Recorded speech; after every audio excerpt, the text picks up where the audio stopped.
No último episódio de Grandes Civilizações, a beleza é... bom, é linda. Mas o que é beleza? O que é que atrai o nosso olhar para algo que é belo?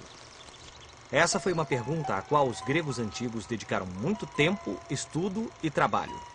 Os antigos gregos acreditavam que uma vez que os seres humanos são os únicos seres vivos capazes de apreciar a beleza e os únicos capazes de criá-la, então a beleza pode ser encontrada dentro de nós e criada por nós. Além da habilidade de criar beleza, os seres humanos também podiam criar virtudes. A virtude é uma capacidade especificamente humana e consiste em querer alcançar a perfeição em cada aspecto da vida. Ou seja, os seres humanos deviam cultivar a beleza e a virtude, e essa era uma ideia muito profunda. Aliás, se há uma coisa que os antigos gregos fizeram bem, foi desenvolver grandes ideias. De fato, muitos dos princípios da sociedade moderna e o modo como o mundo é visto e pensado hoje foram influenciados por essas pessoas que viveram no Mar Egeu há 2.600 anos.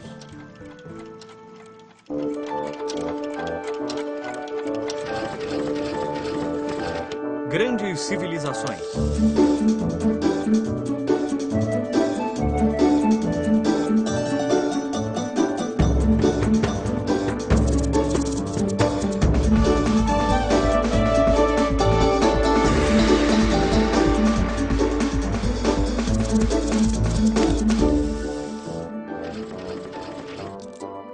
A Grécia Antiga, segunda parte. Fazer coisas bonitas foi algo que os antigos gregos fizeram de melhor. Isso é porque adoravam a beleza, então queriam rodear-se de coisas belas. Por isso, os antigos gregos tornaram-se artesãos magníficos e construtores que criaram obras fantásticas que admiramos até hoje. Os antigos gregos foram os melhores artistas que o mundo já viu. A arte da Grécia Antiga é conhecida como arte clássica. Essa forma de expressar a beleza tem sido tomada como fonte de inspiração para muitas culturas ao longo da história. Primeiro, os romanos. E mais tarde, os artistas do Renascimento. Você lembra de Leonardo da Vinci? Ele pintou a Mona Lisa. Mesmo os pintores modernos têm olhado para os gregos antigos como fonte de inspiração. As famosas esculturas gregas não retratam ninguém em particular, mas são um reflexo do ideal de beleza humana na época. As estátuas são tão belas, tão bem feitas, que apenas um pequeno grupo de escultores ao longo da história, e mesmo nos dias de hoje, foi capaz de reproduzir a qualidade técnica dos gregos. Os Jogos Olímpicos.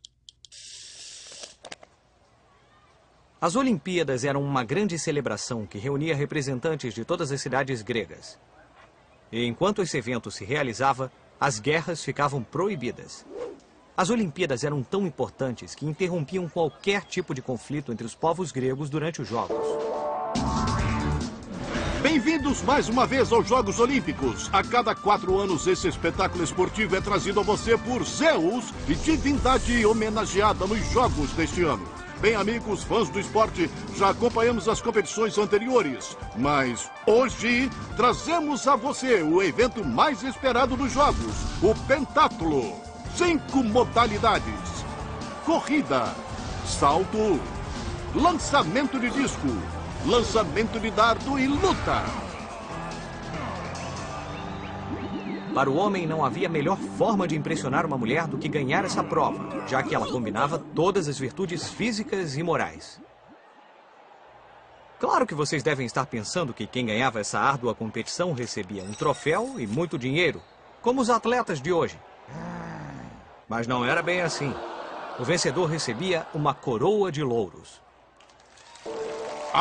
Mas os gregos antigos não estavam no esporte pelo dinheiro. O que interessava a eles era a glória. E nada melhor do que receber a coroa de louros.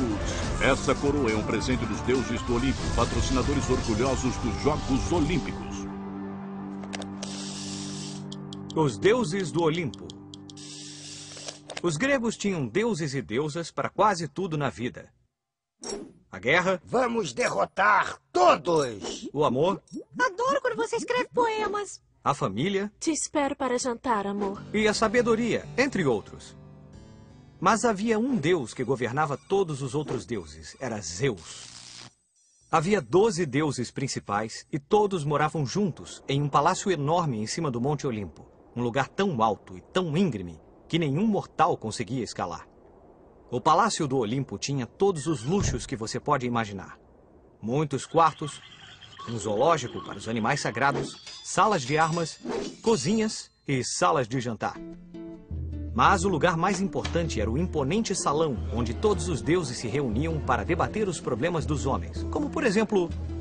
Quem nós vamos premiar hoje? Ou ainda melhor, quem nós vamos castigar hoje? Os deuses gregos eram muito parecidos com os humanos. Sentiam ódio, inveja, sentiam dor em guerras e combates e, principalmente, apaixonavam-se. E trazendo ao mundo muitos filhos que se tornavam deuses ou semideuses.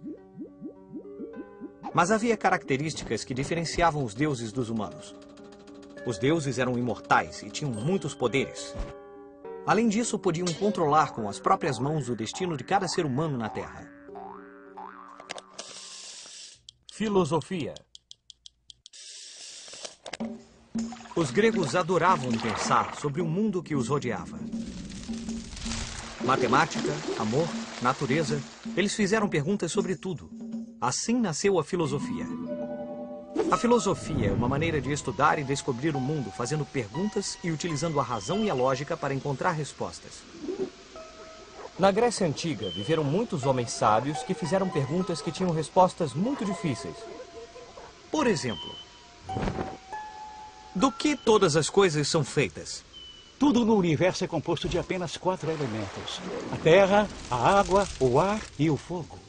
Através dessas discussões, os gregos formulavam ideias que a ciência só conseguiu provar milhares de anos depois.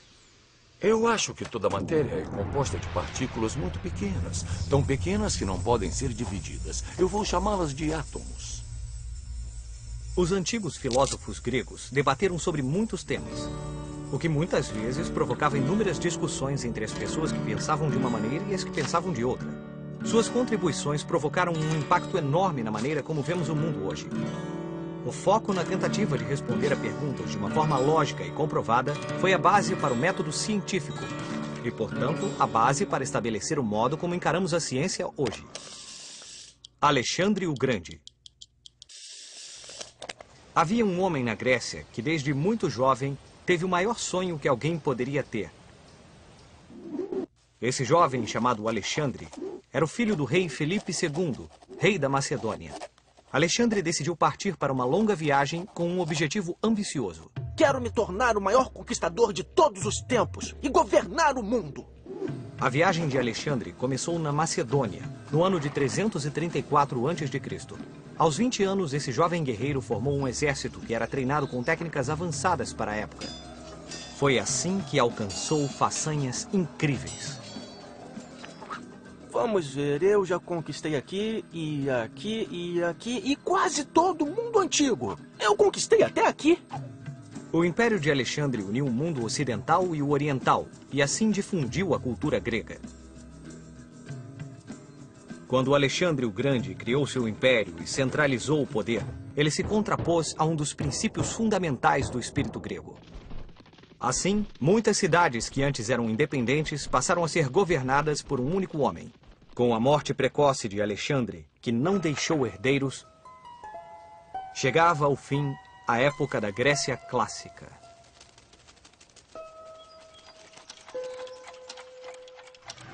Vamos usar nossa bússola do tempo para ver o que estava acontecendo nos outros lugares do mundo nessa mesma época. O que estava acontecendo na América enquanto Alexandre o Grande tentava conquistar o mundo?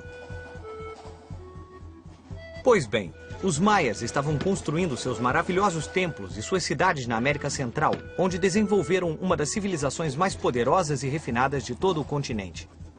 E o que estava acontecendo na Europa? Em Roma, por exemplo?